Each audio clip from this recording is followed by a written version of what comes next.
खबर समय जगत में आपका स्वागत है। मैं हूं जितेंद्र जैन। आइए नजर डालते हैं आज की कुछ मुख्य खबरों। भोपाल विश्व हिंदू परिषद मध्य भारत प्रांत के मंत्री राजेश जैन ने कहा कि पड़ोसी बांग्लादेश हिंसा और अराजकता से ग्रसित है। निर्वाचित प्रधानमंत्री के त्यागपत्र देने और देश छोड़ने के बाद अराजक तत्व हावी हो गए हैं और कानून व्यवस्था सर्वथा निष्प्रभावी हो चुकी है। इस अराजक स्थिति में वहां के अतिवादी जिहादी तत्वों ने हिंदू समाज का बड़े पैमाने पर उत्पीड़न शुरू कर दिया है।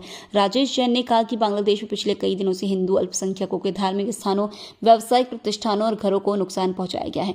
पूरे बांग्लादेश में हर जिले में यह विभत्स कुकृत्य होने की सूचना है। कट्टरपंथियों के निशाने से शमशान तक नहीं बचे। मंदिरों को भारी क्षति पहुंचाई गई है। बांग्लादेश में शायद ही कोई जिला बचा हो जो इनकी हिंसा व आतंक का निशाना न बना हो। समय समय पर निरंतर अंतराल पर होने वाले ऐसे दंगों का ही परिणाम है कि बांग्लादेश में हिंदू जो विभाजन के समय 32% थे, अब 8% से भी कम बचे और वे भी लगातार जिहादी उत्पीड़न के शिकार हैं। बंधुओं का हार्दिक स्वागत है, अभिनंदन है।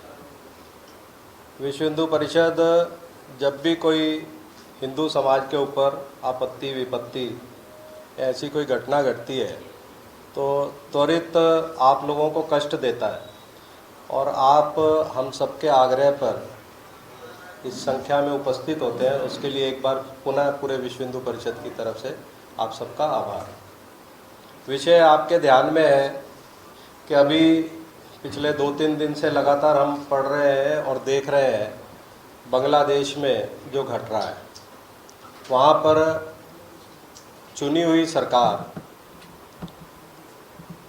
अब सत्ता में नहीं है और वहाँ से जो निर्वाचित प्रधानमंत्री थी वो वहाँ से अभी भारत में शरण लेकर बैठी हैं और किसी अन्य देश ने उनको शरण नहीं दी।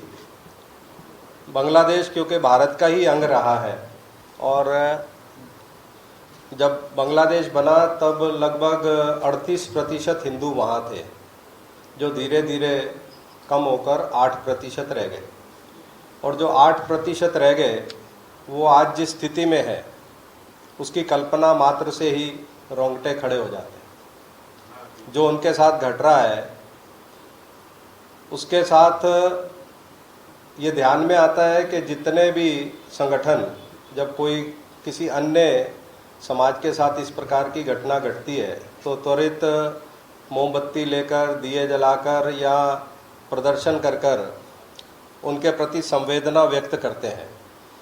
इतनी बड़ी घटना हो रही है, इतने हिंदुओं का वहाँ पर नरसंहार, हिंदू मंदिरों को तोड़ना, हिंदू परिवारों को लूटना, उनकी अस्मिता लूटना, ये सब होने के बाद ये ऐसे मानवाधिकार वाले जो संगठन है वो कहाँ है।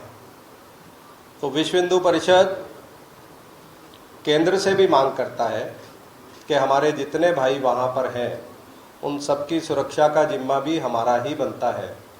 केंद्र सरकार अपने हिसाब से वो कदम उठा रही है कि वहाँ पर अपने हिंदुओं के ऊपर जिस प्रकार की घटनाएं घट रही हैं वो ना घटे और उनको कैसे संरक्षण दिया जा सकता है उसका प्रयास कर ही रही होगी।